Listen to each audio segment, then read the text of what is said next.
ঢাকার একটি ব্যস্ত এলাকা। সন্ধ্যা নামে আর শহরের রাস্তাগুলো আলোর ঝলমলে বন্যায় ভেসে যায়। কিন্তু এই আলো আঁধারের খেলায় অজানা এক ছায়া ক্রমশ ঘনিয়ে আসে।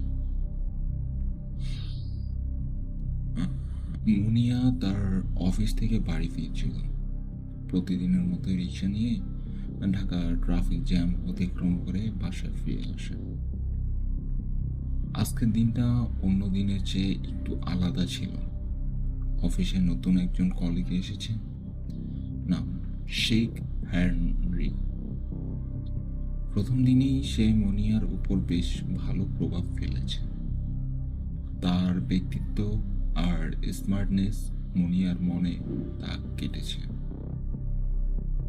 বাসায় ফিরে মুনিয়া কিছুক্ষণ বিশ্রাম নেয়। রাতে খাবারের পর তার মা তাকে রান্নাঘরে ডাকে। মুনিয়া রান্নাঘরে ঢুকে দেখে তার মা চিন্তিত ভঙ্গিতে বসে আছে। মা, কি হয়েছে? মুনিয়া জিজ্ঞেস করে। আজ খবরের কাগজে পড়লাম শহরে আবার এক সিরিয়াল কিলার সক্রিয় হয়েছে। মুনিয়ার মা একটু ভয়ের কণ্ঠে ফিসফিস করে বলল।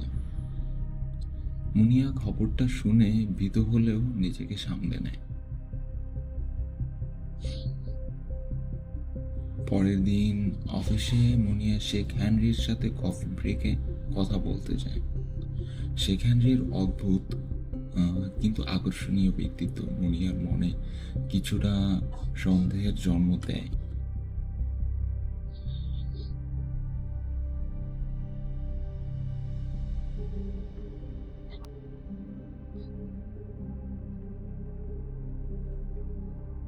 শেখ হেনরি, তুমি কোথা থেকে এসেছো? মুনিয়া জানতে চায়।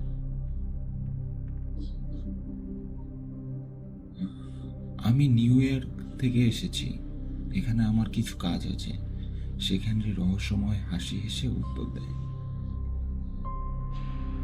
মুনিয়া বুঝতে পারে যে শেখ হেনরি কিছু লুকাচ্ছে, কিন্তু তার চোখের গভীরে কিছু একটা মুনিয়াকে টেনে নিয়ে যায়। ওই দিন মুনিয়া বাসায় চলে যায় এবং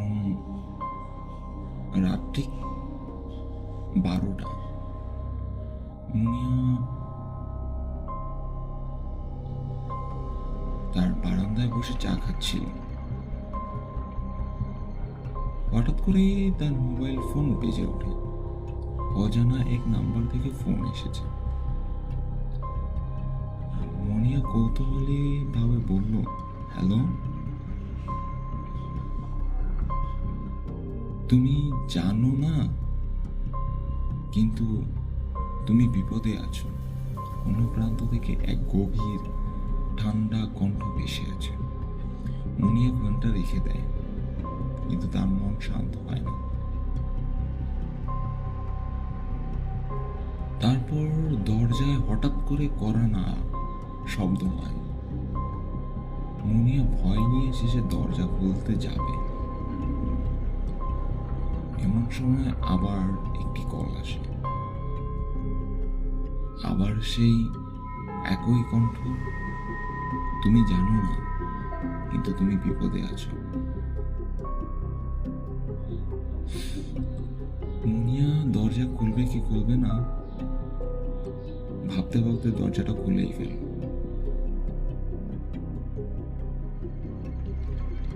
সে দরজা খুলে দেখে শেখ হেনরি দাঁড়িয়ে আছে। তার চোখে গভীর অন্ধকারের ছায়া। মুনিয়া, তোমাকে কিছু বলতে এসেছি, শেখ হেনরি গভীরভাবে বলে। মুনিয়ার হৃদয়ে জোরে ধক ধক ধক ধক করছে। কি ব্যাপার শেখ হেনরি? আমি এখানে এসেছি কারণ আমি সেই সিরিয়াল কিলারকে খুঁজছি। সে আমার অতীত থেকে উঠে আসা এক ভয়ঙ্কর ছায়া। আমি তোমাকে রক্ষা করতে এসেছি। শেখ হেনরির কণ্ঠে সত্যতার ছায়া ছিল। মুনিয়া কি করবে বুঝে উঠতে পারছে না। তখন শেখ হেনরি মুনিয়াকে বলল, আমাকে ভিতরে আসতে দাও। ওকে।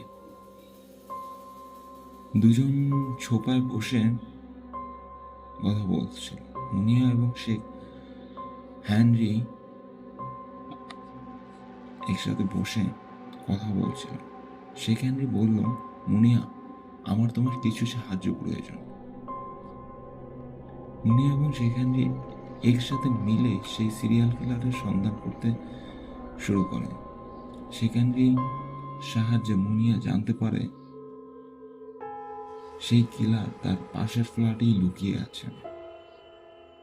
শেখ হেনরি এবং মুনিয়া কৌশলে কিলারকে ধরার পরিকল্পনা করে। মুনিয়া বুঝে উঠতে পারল না, পাশের ফ্ল্যাটে তো কেউ থাকে না, ওটা তো তালা মারা। তবুও শেখ হেনরির কথায় সহমত হলো। রাত গভীর হলে তারা পাশের ফ্ল্যাটে কিলারের ফ্ল্যাটে ঢুকে পড়ে। কিলারকে মুখোমুখি হতে হয় মুনিয়া এবং শেখ হেনরির। কিন্তু সত্য প্রকাশ পায় তখন। মুনিয়া হতবাক হয়ে যায়। শেখ হেনরি, কি করছো? শেখ হেনরি অদ্ভুত এক হাসি হেসে ওঠে। আস্তে আস্তে শেখ হেনরি মুনিয়ার কাছে আসতে থাকে। মুনিয়া তখন একটু ভয় পেয়ে যায়, পিছু উঠতে থাকে। হঠাৎ করে তার দেয়ালে পিঠ ঠেকে যায়। শেখ হেনরি আবার হাসতে থাকে। তার মনস্তাত্ত্বিক সমস্যার কারণে সে দুইটা আলাদা সত্তা নিয়ে বাস করছিল। শেখ হেনরি।